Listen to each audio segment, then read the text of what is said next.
Yeah, MLB Data Warehouse.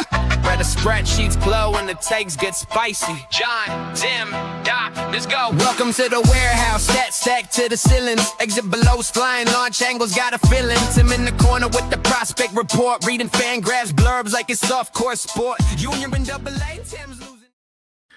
Hello, MLB Data Warehouse podcast. It's Tuesday, August 4th. Trade deadline is come and gone. And we have a three-man here, John, Alan, and Tim. I think it's the first time you guys have been on together. I believe you're correct. There we go. So John, and Tim. And we're just going to go over what happened at the trade deadline. I did a lot in the daily notes, not anything in depth, but quickly I kind of ran through each team from the major league perspective. So we'll focus more on the prospect side. We have the expertise of Tim and John Allen. I can't even say John A because we have the same name, John Allen. So they'll give us a lot of insight there, but we were going to get it started just right away, real quick. Who did you guys think the best buyers on the deadline, like major league team wise? I guess not just major league level, but overall, who were the best moves? For me, I never seen anything like what the Cubs did. Right, grabbing pretty much 60% of a new rotation. I mean, that was the problem. Talk about like having a problem and then going and fixing it. Holmes, Gausman, and Braxton Garrett, I guess. But that was quite a move. So I liked what the Cubs did. And then they also brought in Ryan Zephyr John and Tyrone Taylor there. But interesting for the Cubs. I don't know. Maybe it wasn't the biggest like long-term move, but they needed pitching and they got it. So the Cubs was what came to me, but let's go to John first. What do you think? Who was the best buyer?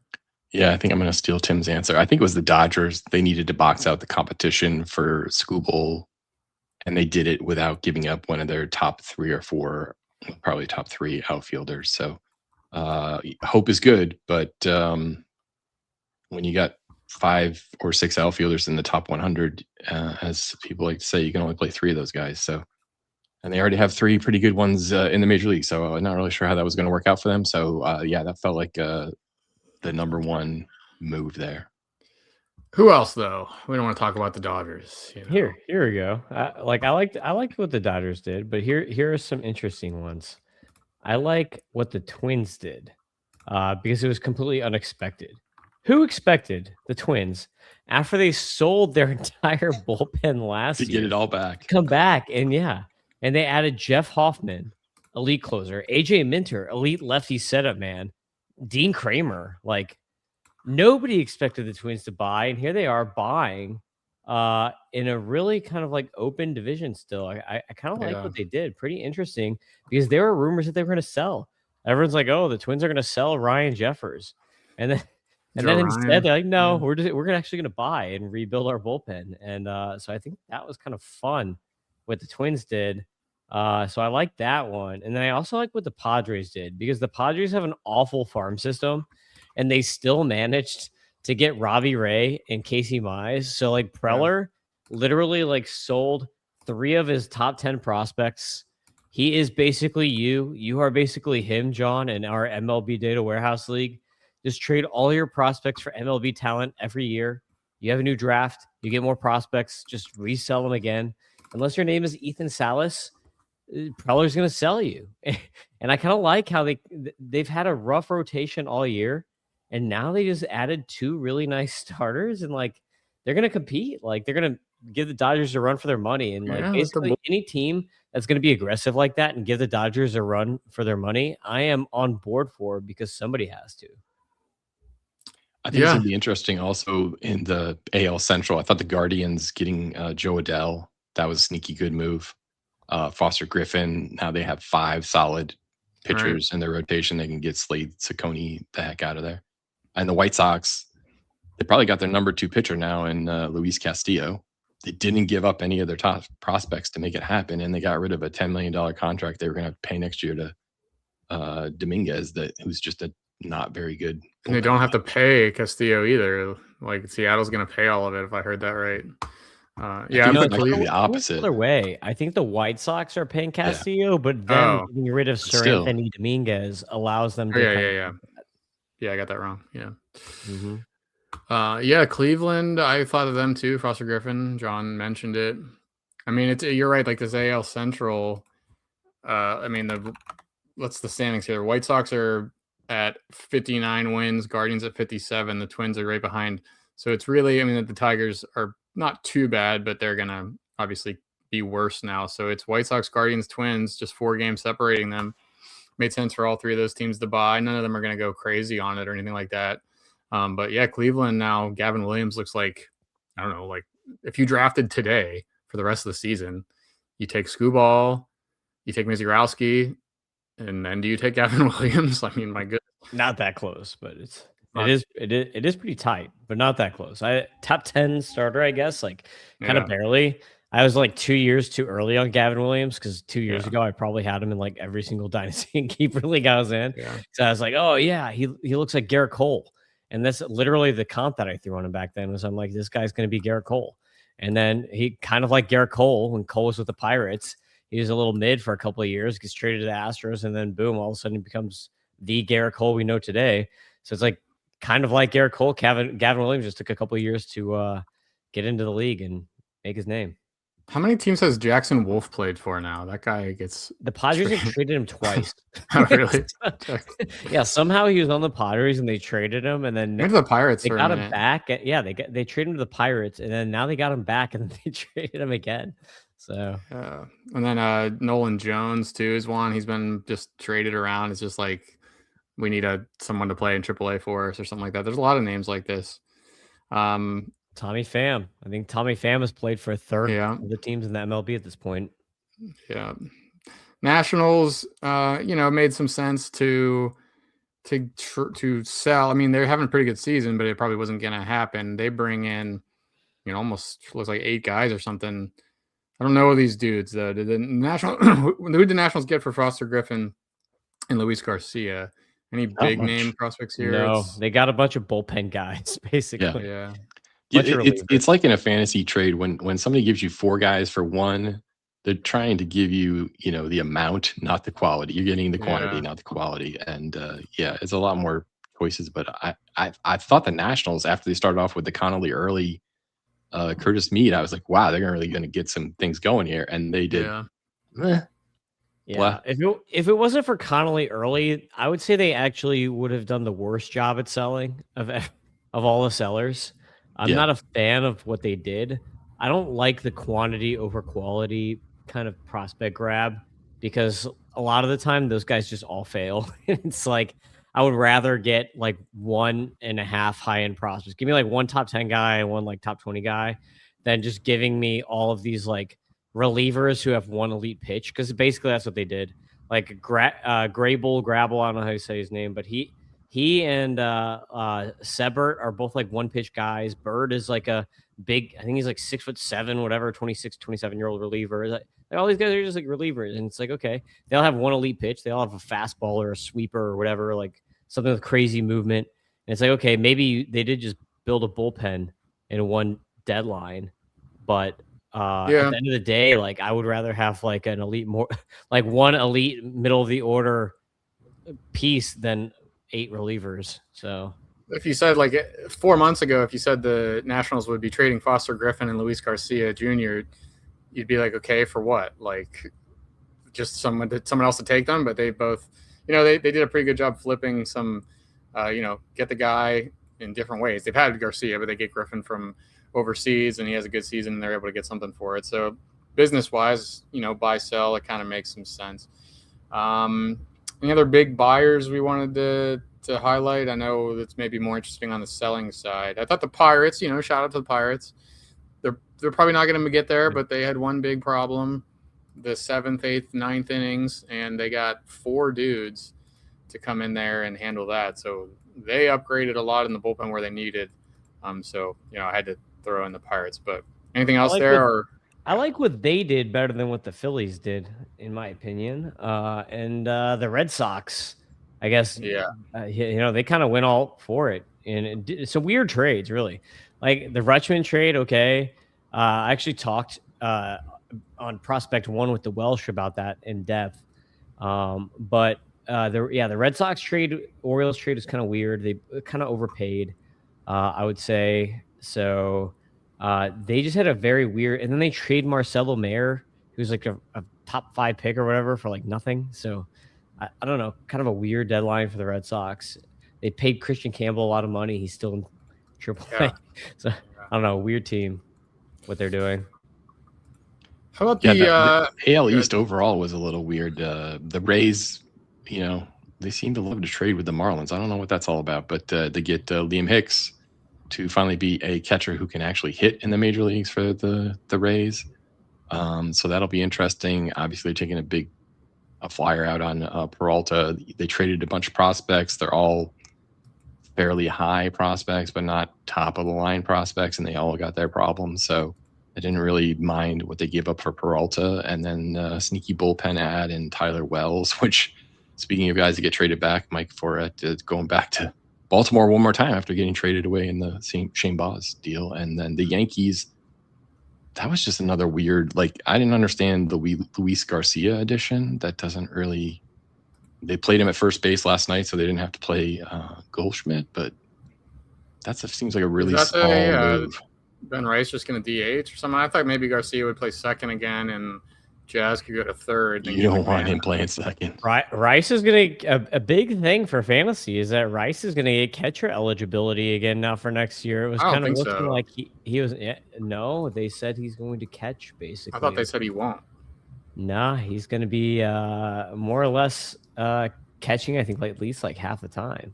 So interesting. Hold on. It says, I think you got it wrong, Tim. Nah. New York Post says Yankees have no intention to play Ben Rice a catcher. I saw that they were, or heard that they were. Maybe that was foul territory. I heard that. But it sounds like they're going to have him catch. We'll see. He should catch. That would be big for fantasy. Otherwise, they failed this deadline. They would have been better off just trading Carlos Lagrange to the Cardinals for Pedro Pajes or something. Yeah, they got rid of a couple bullpen guys in Doval and Luis Cruz. Luis Cruz? No, that's a prospect. Never mind. It's confusing him with that dude that used to pitch for the Reds. How about best sellers? The sellers. Sometimes you got to do it. Cardinals and Orioles. Those are my 2 picks. Anything else? John, you give me yours and I'll throw them up on the screen. But yeah, I had Cardinals as well. I had Mets number 2 because they traded everybody they needed to trade away.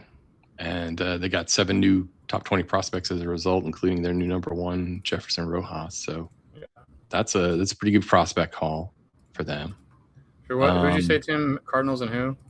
The Cardinals and Orioles. Okay. Let me put these names up on the board, but we'll talk about it. Keep going. The Orioles made a killing. So I guess we'll start with the Orioles. I'll save my Cardinals, save their best for last. But the Orioles basically rebuilt their whole minor league rotation. They got Forret back, and Forret has been one of the best pitchers in AAA this whole season. He doesn't profile as a top of rotation guy, but he's a really nice number 3, number 4 starter, I think, for any team. Throws 6 pitches, and they're all average to above average pitches. And he's very consistent. So I like Forret. They got him back from the Rays, which, like John said, that's kind of hilarious. It was like a rental where they just it's like, here, you hold on him for a little bit for us, and then we'll trade back for him later. And then they also got Anthony Ianson and Kyson Witherspoon in the Adley Rutschman trade, and Andy Azokar, who's good. So they got 3 good prospects all in one trade for a year and a half of Adley Rutschman. And I was talking with Welsh about this on Prospect One, and he's like, how do you think this happened? How did they don't you think that they overpaid by fully by one really good pitching prospect here? Don't you think Azokar and one of those pitchers might have been able to get that deal done? And what I was telling Welsh, so to repeat, sorry if you listened to this and Prospect One, but I told Welsh, I was like, probably what happened was because it was rumored that the Yankees were also in on Rutschman. So it was between the Yankees and the Red Sox for Rutschman, 2 rivals, they hate each other. And maybe the Orioles said, hey, the Yankees are willing to throw in Carlos Lagrange here. They're going to give us Lagrange and, whatever, another guy. If you want this, we really love Lagrange. So if you want Rutschman, you've got to give us another top prospect or whatever. And they're like, oh, okay, just we had Ianson. Just take Kyson Witherspoon too. We don't know what to do with him really anyway. It's like throw Witherspoon out there. Like, okay, deal, boom, okay. So because Kyson Witherspoon was their first round pick last year, who I really liked out of the draft, and talking about another podcast here. When I was on Chris Blessing's podcast, The Eyes Have It, we had talked about how the Red Sox, because he has friends that are scouts and in different orgs and stuff like that, and he was saying that the Red Sox have kind of ruined Marcus Phillips and kind of ruined Kyson Witherspoon, like their two top prospects, and it's because they have a type. The Red Sox, and we saw it, they traded Luis Prowse for Jake Bennett, and everyone's like, what? That's weird. Because Luis Prowse, there's 100, and he's definitely has better stuff than Bennett. But the Red Sox really like these big pitchers with a really good arm extension, and that's what they're going for. They're like, hey, Peyton Tully's good. Let's just try to find anyone like Peyton Tully who has a lead extension and add those guys, and then get rid of all these like short arm rising fastball guys. Because Ianson and Kyson Witherspoon are both shorter dudes, rising fastballs, right-handed. Let's get big dudes instead, like Dylan Brown. They got this guy Dylan Brown, who I really like a 16th rounder or whatever out of some Christian school. And this kid is a big dude, and he's been really good this year. One of the better pitchers, underrated pitchers for this season, pop-up guy. And he's a big dude with elite extension. And that's just what the Red Sox are good at. So I think they're just like, okay, overpay. Who cares? We're getting Adley Rutschman. So kind of a weird deal. Really good return for the Orioles, getting Ianson, Witherspoon, and Michael Frett. Those three guys could be in that major league rotation in like a year and a half. Yeah, the Red Sox didn't need starting pitching as much. The Orioles did, and then the Red Sox really needed a catcher if they're going to make a run. But go ahead, John, and if you could, I thought the Orioles there and talk about the Mets too, and then we'll get to the Cardinals. Of course. One of the things that I thought the Orioles missed on, though, is I thought Turner Ward, being a right-handed hitting outfielder, everybody and their brother allegedly wanted him. I'm sorry, Taylor. Yeah. But Taylor was a Pirate from like 2002 or something. That's awesome. But the return they got from Seattle was not very impressive. I mean, I would have thought they would have been able to at least pull one of the, Michael Arroyo or one of those guys who is sort of landlocked and not having a position and things like that. So that was a disappointing part. The Mets, on the other hand, I mean, they held on for the Clay Holmes trade until they could wriggle out Jefferson Rojas from the Cubs. But for the Cubs, it makes a lot of sense because they just have so many infield prospects that Rojas wasn't going anywhere, and he's blocked in the major league level. So get something for him. So it made sense, and it was a good combo there. But I mean, the Mets overall have got lots of prospects. So your call was Pedro Ramirez last week. You were pretty much right. Yes, right? It's just a different. it just wasn't him. It was Rojas. Do you have? Yes, I mean, anything other than Marcus Semien at second base for the Mets? Tim doesn't have Rojas in the top 150. Is that right, Tim? He has been in and out of there. He's always been ahead on an age to level basis of level. So like he's always been like basically it's like Cole Young, right? Like this is like the Cubs version of Cole Young, where Cole Young was like 19 in AA, and he's at like a 100 WRC plus, and people are like, oh, he's not that good. And it's like, no, he's just 19 in AA, and not everyone is Leo DeVries when they're 19 in AA or Sebastian Walcott. So he's good. I think that he's more of like a good, solid regular who might make one or two all-star game type than a guy who's going to be like a all-star or superstar or whatever. So I think the Cubs made the right move here by getting these pieces and then still being able to hold on to Josiah Hartshorn, because there were rumors that he was going to get traded. They held him out of the game. So I wonder, they held him out. They obviously had a discussion about him where they actually thought about trading him. I wonder what player that would have been for if they had traded him, because he's been talking about a pop-up prospect for this year. He's been a beast this year. So he's my number one Coast prospect at this point in time. And I do like Pedro Ramirez better than Rojas. But the Mets system is pretty awful. So Rojas going over there, it's like kind of like who would like it's like him or Jonah Tong basically at this point. Because yes, Jonah Tong is still a prospect. But yeah, that system's pretty bad for the New York Mets, and they needed to infuse it. And I think they did a decent job of doing that. But it was more from a depth perspective. So you've got Aiden Smith. That's a big Doc guy. Doc's like obsessed with Aiden Smith. A couple of years ago, he was a Mariner too. So a couple of years ago, He stole like 40 bags or whatever it was in the minors, but he hasn't really kind of hit back on that. Too many hit tool problems. Sammy Stafura is an underrated one for the Mets that they got. Sammy Stafura, I really liked with the Reds.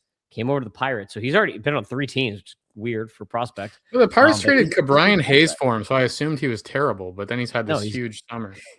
He's good. I've seen him live a number of times. Him being in the Reds and in Pittsburgh. I saw him in A-ball, I think, for both teams. But Sammy Stafura is a pretty good prospect. I had him as number 5 for Pittsburgh in the whole Pirates prospect rankings. So that was a nice little addition there, Sammy Stafura.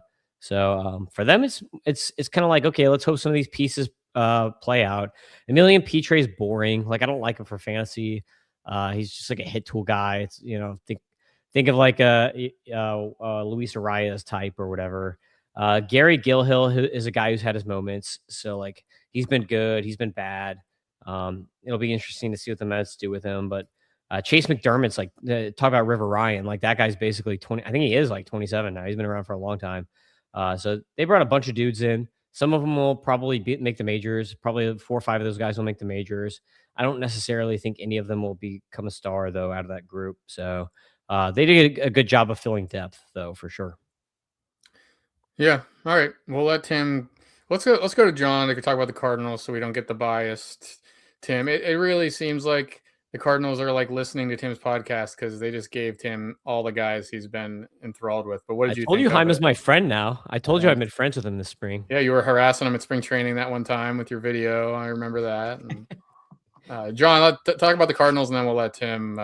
Yeah, Eat his it meat. was a very interesting trade they made with the Brewers. Like, one of the things that I would say why the Brewers lost this trade deadline is that I don't understand how they can trade Dustin May and Jojo Romero, but they couldn't come up with a package to send for Skubal that would Yeah. make the Tigers bite.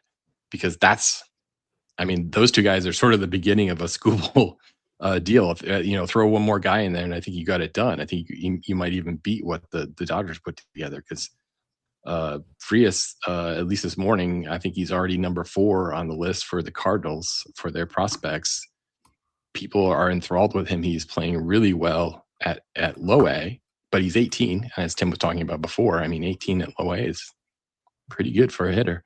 Ragsdale is just going nuts in double A. Speed, power, shown it all.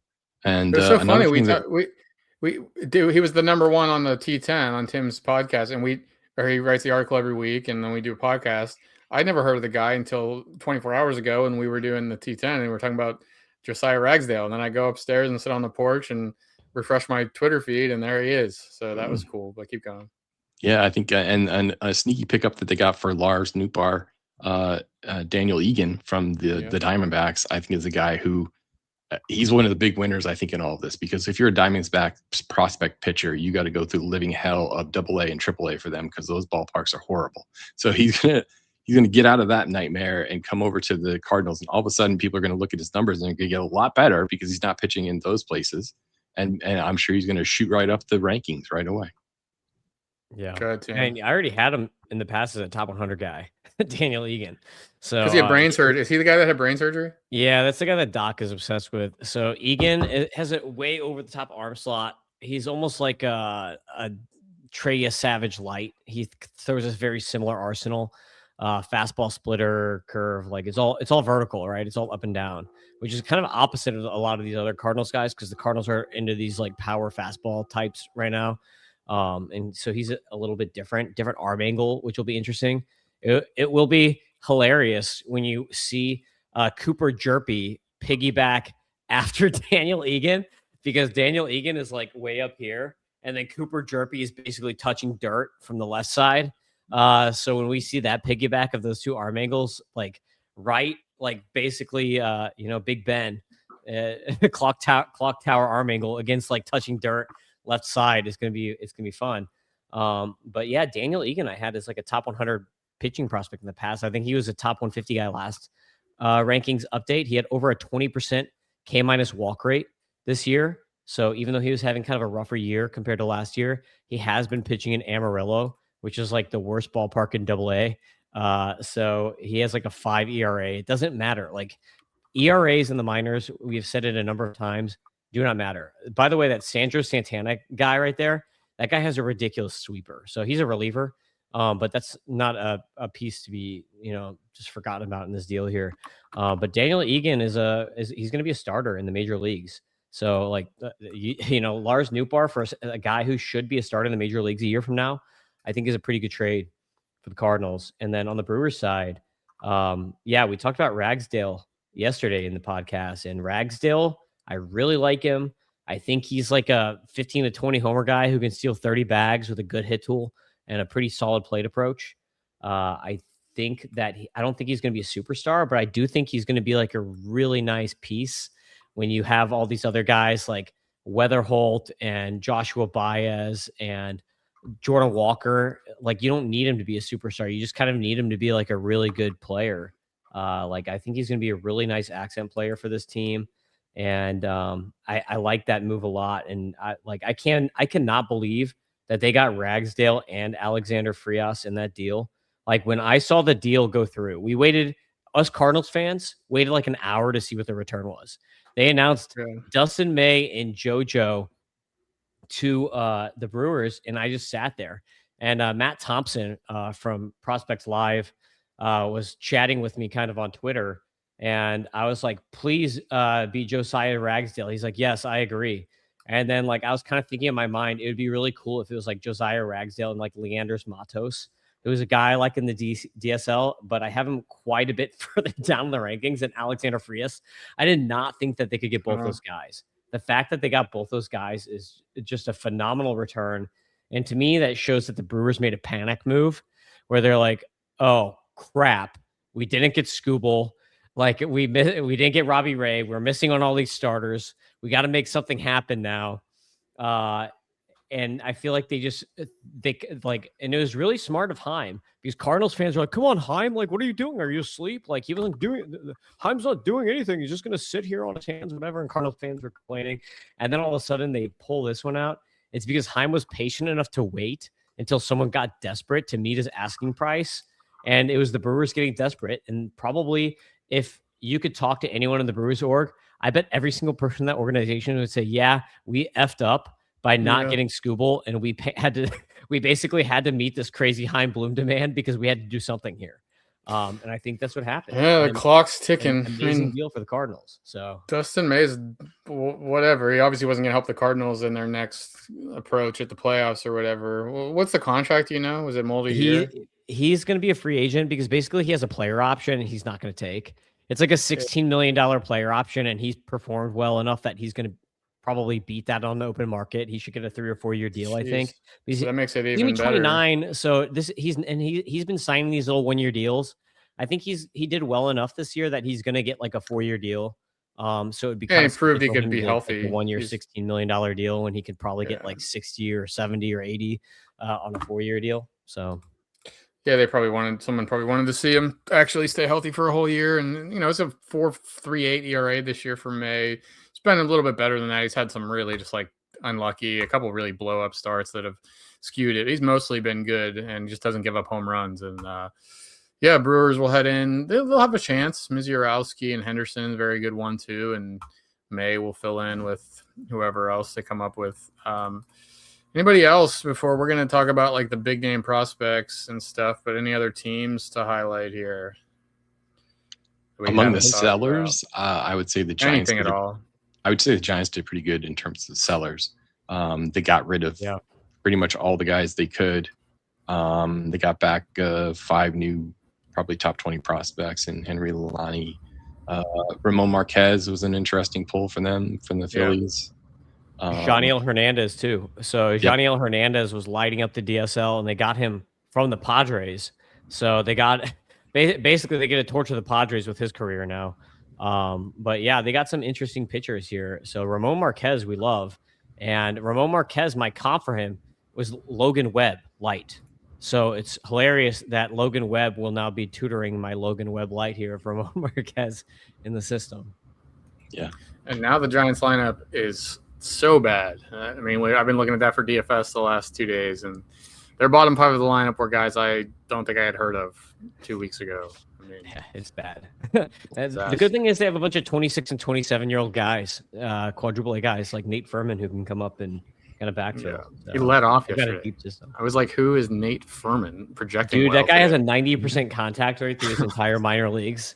So I kind of like Nate. I've kind of liked Nate Furman for a while as just like some 30-team whatever type Yeah. guy. So He'll be popular in our league, that's for sure. I thought the Rockies did a good job too. I was surprised at what they sold though. Almost all relief pitchers. I thought for sure Jake McCarthy was going to be gone. Right, why not? I thought Moniak was going to be gone, and then they re-upped him for 2 years last night.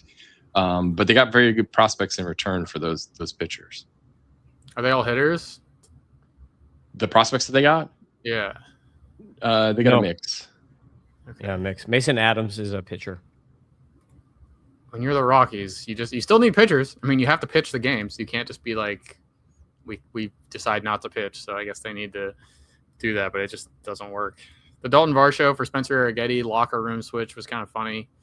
They're playing each other in Houston. Varsho just walks across and starts against them that night. But I don't know. I guess it's a bad contract for Varsho or something. But Arrighetti's horrible. So It's I don't know. the, That's it's all the they end of have the to do. contract for Varsho. So Okay. plus the Astros were desperate for a left-handed hitter.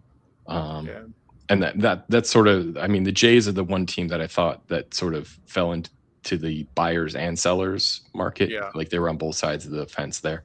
And I thought they pulled off a pretty good deal. They got a younger MLB arms and Arrighetti and Soriano from the Angels. They got rid of a bad contract in Hoffman.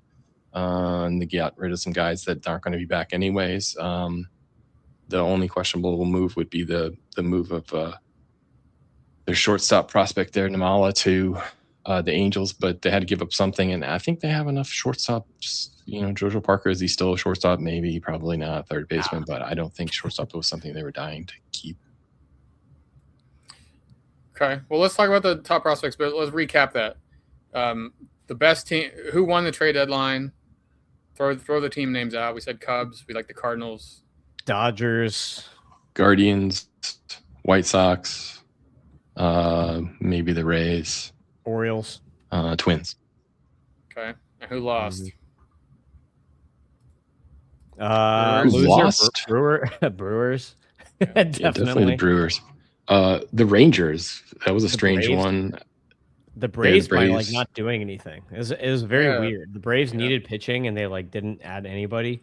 They might have Come on, thought they were got gonna get Tyler DeGrom. Mahle. So they could have afforded to add something. So They might have been convinced they were getting DeGrom, and then DeGrom might have stepped in at the last minute there and waived it or something like that. the Astros kept saying they were going to make moves, and then they didn't really do anything either. So They made that's one. kind of a weird They one. made one move. Yeah. Our Christian Walker to Philly prediction went south. That would have been Yeah. cool, Well, we're too smart for them anyways. but yeah. All right, so the top who was the let's try to look at the top 150 in our prospect ranks. Who's the top dudes? Who are the top dudes that got moved? Was it Zahir? Anthony Ianson is my top prospect that was moved in the Adley Rutschman deal. So I have him a few spots over Zaire Hope. So those were the two top guys that moved in my rankings.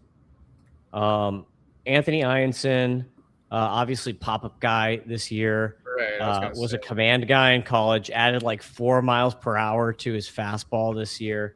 Now he's throwing 100. So he's really good, amazing command. Worked his way up from A ball to double A. He's been really good in double A. I think this guy is a starter in the Orioles rotation easy by this time next year, maybe even like early in the season. He could be like one of these early call-ups early in the season because he's been phenomenal at pretty much every level and has had no problems. 122 F stuff, 110 F control, 112 F ERA. So he's a top 50 prospect, in my opinion, and Orioles did a good job getting him. Anything to add on Ianson, John? No, I think Tim hit upon all the things. I mean, they got more extension out of him, and obviously got more speed out of it. So that's what they were trying to do. How about Yeah. Zahir Hope for Tigers fans? What's the like best case for Zahir Hope? Who does he turn into? I kind of put on there that I think he could be like a Teoscar Hernandez in my last write-up with a little more speed. So I think he's got enough pop to be like a high 20s home run guy. He maybe hits 30 in a couple of years, whatever, in his best seasons. But I think he's going to be like a 260 hitter, RBI guy. I don't think he's going to be like the number 3 hitter for the Tigers. I think that Josue Briseño is a better hitter. So I think that he'll probably be more like a number 5 hitter or something on that team in the future. The Tigers have done a nice job building this team out. So like now you look at this team and you're like, okay, you've got Max Clark leading off. You've got Kevin McGonigal as your number 2 guy. You've probably got Briseño hitting 3rd. And then I think Hope is going to be your 5th guy. So I think that they should probably try to get another guy in there. Bryce Rayner has enough power to be a number 4 hitter if he can get enough hit tool there. But it's a really nice looking lineup in the future. The Tigers' big problem moving forward is going to be where are they going to find the pitching, because the pitching depth in the organization is not great in the farm. So they are going to need pitching, even though they did add River Ryan and they've got Troy Melton locked up. And Brady Smith is a guy that I really, really like coming over in that trade. They still need pitching. Maybe they re-sign Skubal. I don't know. Like, that'd be the dream, right, for them to re-sign Skubal. But they're going to need to add some pitching this offseason somewhere if they're going to compete next year. Yeah, people seem convinced that Skubal is just going to go to the Dodgers, re-sign, and I don't know. I just don't think it's that simple. I don't really have a reason. Man. That would talk about ruining baseball. If he re-signs before the CBA expires, like, there's going to be a cap if that happens. There's going to be a really hard cap put in place if he does that. Yeah. It's going to really mess up the economics of baseball if that happens, because people will freak out. And I think that is like the worst case scenario for a lockout would be if Skubal signs like some Dodgers mega deal before the CBA expires. I don't really see a lockout happening. I don't think it will. But if it did happen, that would be like the Franz Ferdinand event of a MLB lockout. It will happen. It's just a matter of will it cost the season or how far into the season, right? Like the lockout's going to happen on December 31st or something, right? So yeah. I don't think they'll lose games. The owners care too much about making money. Unless like a Skubal, if Skubal signs like a 10-year deal with the Dodgers for $2 million a year, deferring all the money like Ohtani 2.0, like that will cause a lockout. That is Franz Ferdinand being assassinated. Right? I mean, we better hope there's no lost games, because like then I can't pay you, Tim, and then you're off the books. You're the first cost I cut. I'm sorry, Tim. Goodbye. I already have the F scores. That's my first move. Fire Tim. Arjun Namala, you have at 99, or you had at 99. John, we'll let John Allen fill in. We already mentioned him, I guess, but Arjun Namala, you were kind of surprised. But just tell us a little bit about Namala, and Tim can kick it into. But yeah, former first-round pick for the Blue Jays. Was a younger guy when I think he was 17 when he got drafted. So he's always been, as Tim would reference before, a guy who is playing above his age level, if you will. And it always seems as though, he got the low A. It took him a long time to get adjusted. Last year in high A, he was terrible. Then he was great. Then he got moved up, and then he was terrible again. Sort of the same thing happened again this year. He was good for a couple weeks. Then he was horrible. Then he was good again.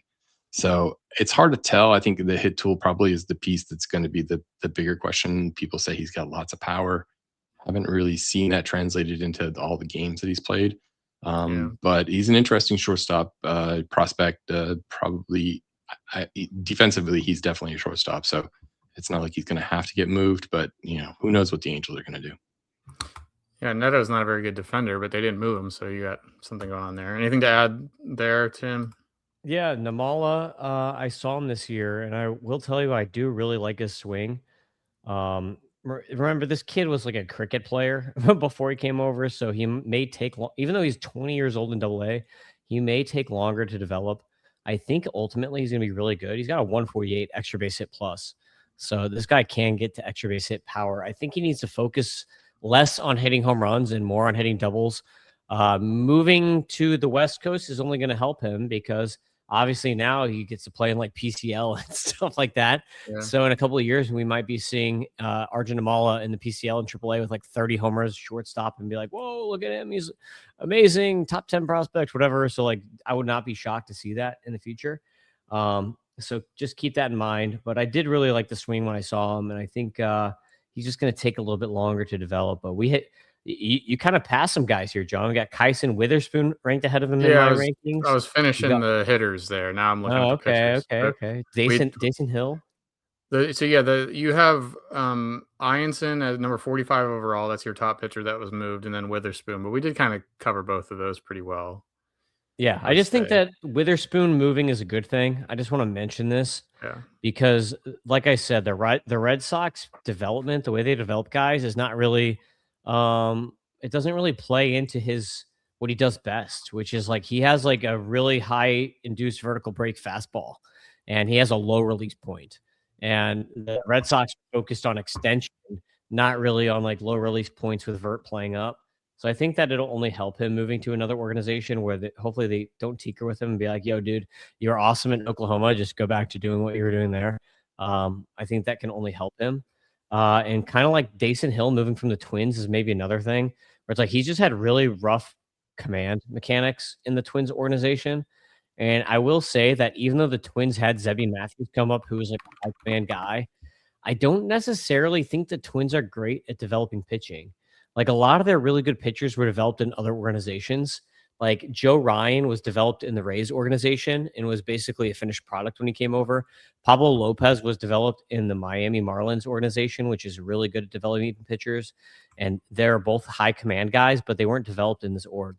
So I don't really think that the Twins are great at developing pitchers. I don't think that, like, even though they have a lot of good pitchers, like I don't think they're a great development org for pitchers. So I think Dason Hill moving, that might be good for him because he has really, really good stuff and his command has just been awful. And like, if he can go to like if he can get developed properly and like actually, work on his command, like this is a dude, he's a lefty who throws 100 miles an hour. You know what I mean? So like the Blue Jays actually have done good at developing pitchers. Like I think it's Johnny King. When I see Johnny King, I see Dason Hill. They're the same guy almost. Yeah, Johnny King. Dason Hill's better, man. I saw both of them last year live. I saw both their debuts, actually. I saw Dason Hill debut, and I saw Johnny King debut at A-Ball. And I like Dason Hill a lot better as far as stuff. So I think that, like an org that can develop pitchers, like Nolan Perry, Gage Stanifer, they've had a lot of success at developing pitchers lately. So I think that this is a good move for Dason Hill. You had him at 68. Michael Ferret right behind him at 69. From the Rays going to, who did the Ferret go to? The Marlins? Back to the Orioles. So like I said, Ferret I think is like a number 3, number 4 starter. Like I think he could be a really good number 3. He's a kitchen sink type. He's got 6 pitches. He's a pitching lab guy. Like he goes to these pitching labs. He was like a lot of like tread videos and stuff like that of Michael Ferret developing pitches. But this guy he throws a ton of pitches. He throws like 2 changeups. He throws 2 sliders. He's got like 2 of everything. He's got a kick change. He's got a death ball. He's got like all these different pitches. So he's like, thinks he's like little mini Yu Darvish or whatever, but what he does works. Like he's a really smart pitcher. This is like a pitcher's pitcher. You know what I mean? Like, it's not like a stuff guy. This is not like a super stuff guy. He's just like a really smart pitcher, with good command and has had a really good year at AAA. Like one of the best years. Like he and Quinn Matthews have been like the 2 best pitchers in AAA this season. Okay. Last guy I can see in the top 150 at MLB Data Warehouse is Cash Mayfield, the Padres guy. Yeah, this is another big plus. So Cash Mayfield, the Padres are awful at developing pitchers. They're like the worst pitching development team ever. Like they're like ruining Mackenzie Gore before they finally don't even try. Get rid of him. And there's like I can't remember who it was on the Rays. They had another like top 50 pitching prospect at one point. They traded him to the Rays and the guy like basically died. He like fell off a table. But they're really bad at developing pitchers. Cash is a 3-pitch guy. 70 grade changeup, good breaker, kind of like average to bad fastball. I think that if now that he's in Detroit, they should have a better time at developing a couple pitches here. Detroit is not the best, but they're above average at developing pitchers. Like Casey Mize took some time. They kind of ruined Matt Manning, who was a really good pitcher that I liked. But they did obviously they developed Tarek Skubal, and that worked out for them. And Ty Madden is a decent pitcher who's had some injury troubles, who they have done pretty good at developing. So they have had their success stories. So I think if they can get Cash Mayfield to develop a couple other pitches, like this is a good org for him to end up in. It's a great ballpark, obviously, in Detroit. So I like this move for Cash Mayfield's future. Okay. So that's most of I think that was everybody that was in our top 150 that got moved. I will say there are a couple guys that will be in my next top 150 that we should talk about. We've got we kind of briefly touched on him, but Ramon Marquez is a lock to be a top 150 guy for me. Going to the Giants is going to be phenomenal for him, except for if he has to pitch in the PCL. Hopefully they just do the Angels thing or whatever, and skip him from, or the Braves thing, just skip him from AA straight to the majors. Don't even let him touch PCL because that'll just mess with him. Like that's just going to ruin his brain. So Ramon Marquez going to the Giants though is a really fun one. But he's a top 150 guy for me. And Ragsdale and Frias are probably both going to be in my top 150. And that's not just because they're on the Cardinals now. Those were guys that even on the Brewers, I've been playing around with my org rankings, and both of them are kind of slotted in positions that will line them up to be top 150 guys in my next rankings update. So both those guys are going to be in there, acquired by the Cardinals. And I get to see Frias. He was already assigned to Jupiter. So now I get to see this insane, John, as a prospect guy like me, this lineup in Jupiter is going to be phenomenal. I get to see now Sebastian Dos Santos, Jairo Padilla, and Alexander Frias is like a 1, 2, 3. And they've also got Hernandez. So this is and Ryan Mitchell. So this is going to be a really fun team for the end of the year here. And maybe we'll get to see Condon make this. Sure, your wife is thrilled. Crazy. Your wife and kids will be so excited. John, you had an idea I don't even know about this John Smoltz trade, but you have you've thought of a prospect dealt that will look like a steal in 4 to 5 years. So hold on. First of all, explain this Doyle Alexander for John Smoltz thing. I'm only 35, bro. And second of all, everybody just know that this is a prediction for 4 years down the road. So you cannot lose here. Nobody will remember this in 4 years. So go for it. Everything is forever on the internet, though. So I believe it was 87. The Detroit Tigers were trying to make a push for the playoffs, and they made a deal with the Braves to get Doyle Alexander. And Doyle Alexander goes undefeated the rest of the year. I think he goes 11-0, and Tigers go to the World Series. The Tigers gave up straight up 1-for-1 to give John Smoltz. Now John Smoltz at the time was just a AA guy. Just a guy. Yeah. And then years later, a Hall of Famer. So I'm not going to say that this was going to turn into a Hall of Famer, but of the deals that happened over the deadline, the Orioles trading Dean Kremer to the Twins for, I'm going to butcher this, but I'll give it my best, Gennaro Reyes, who is, a guy who I believe he's only 18, 6'3"-ish. To 195 pounds, pretty solidly built for an 18-year-old, and was tearing it up in the complex league. He's kind of slowed down now a little bit in low A, but he's a guy that I could see eventually becoming something pretty special. Okay, there you go. Put it down. We can't even say his name, so we have deniability all over the place here. All right, I've got 3 guys, man. These are the 3 guys that I'm watching for this kind of deal. The guy who's gonna be your Jordan, right? I'm gonna put this in more Tim and John terms here as the Jordan Alvarez. Were you born in 87, Tim? You were like 88 or I was born in 87. Okay.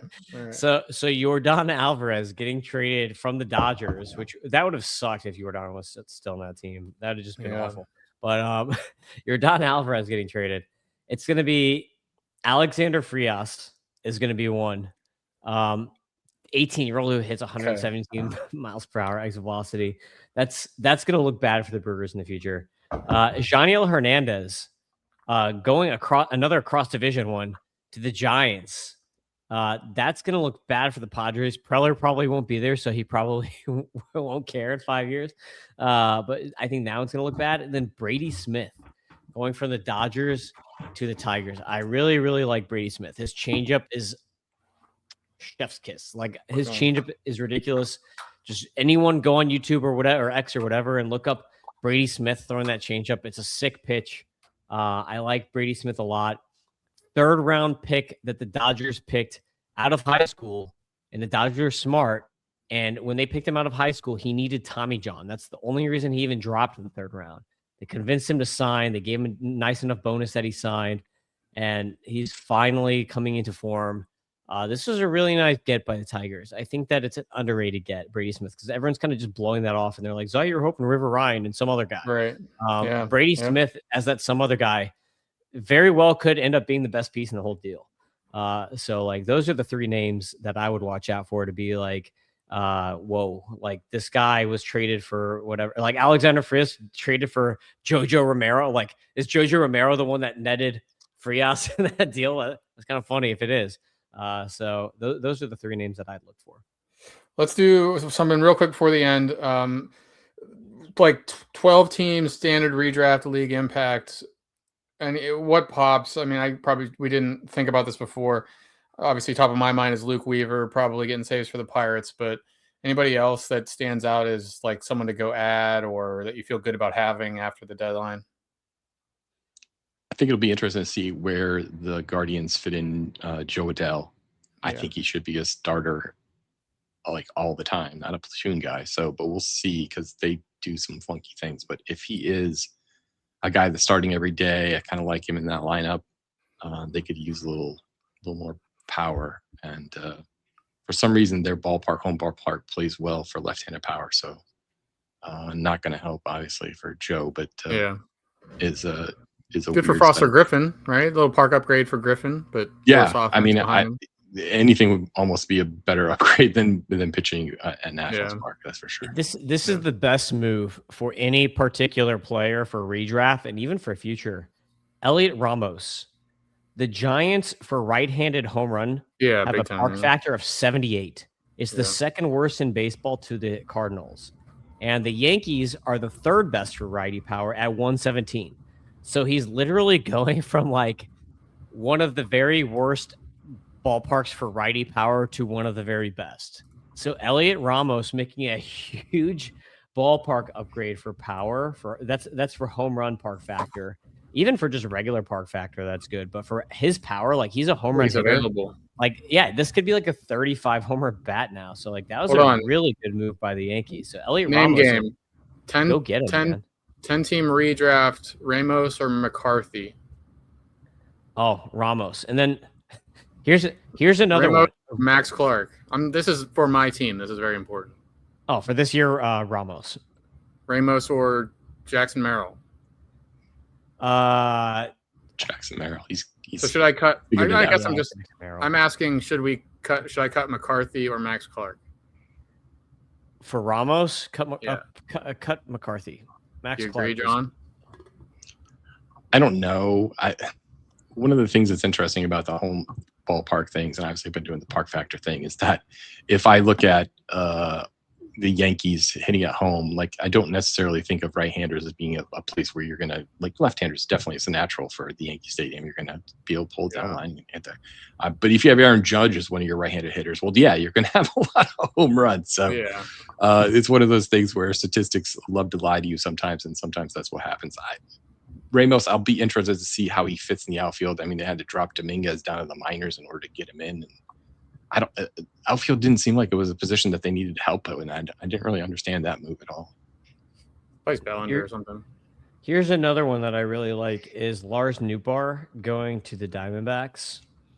The Diamondbacks have, for lefties, it's rates as like a top 5 stadium, and the Cardinals are the worst. So if you are in the worst power stadium, which St. Louis rates this year as the worst power stadium for righties and for lefties, basically. So it can only help Nootbaar. And I think Nootbaar is like a pull doubles guy, too. He's just going to perform a lot better. He's really good friends with Nolan Arenado. So him getting reunited with Nolan Arenado is probably going to also like help boost his morale.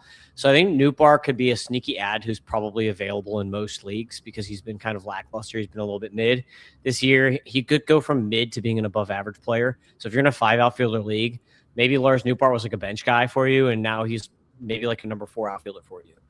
So I think that's like a kind of a sneaky who's available in a lot of leagues. Okay.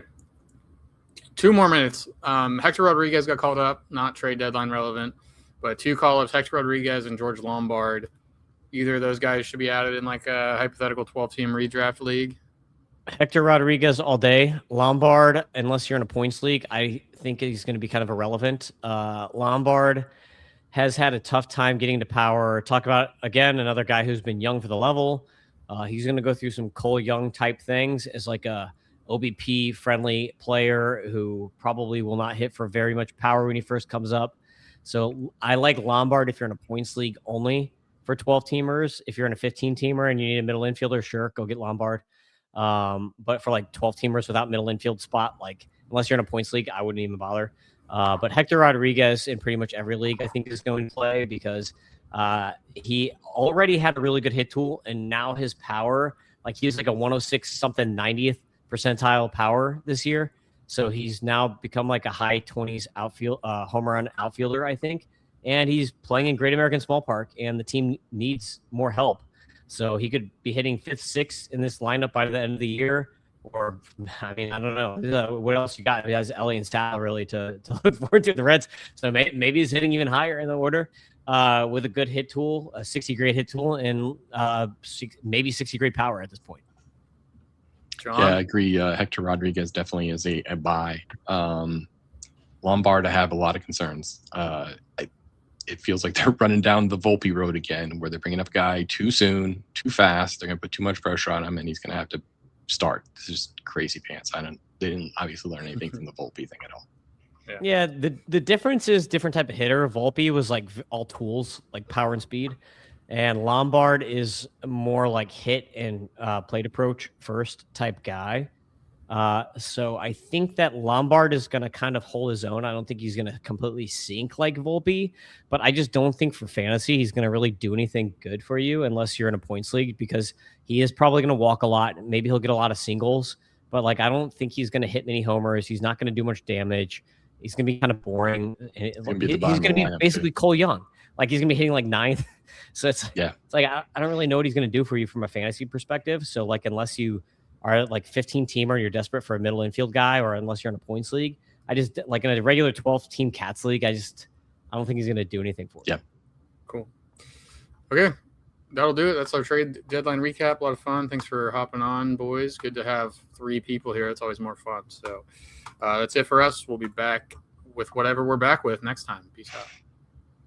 Big Data Warehouse, yeah, we bring the spree. Prospects, DFS, betting strategy. John's grumpy, Tim scouted like a man possessed. Doc drafting comeback stories better than the rest. But the tools are elite and the content's free. And your fantasy trophy gonna look prestigious.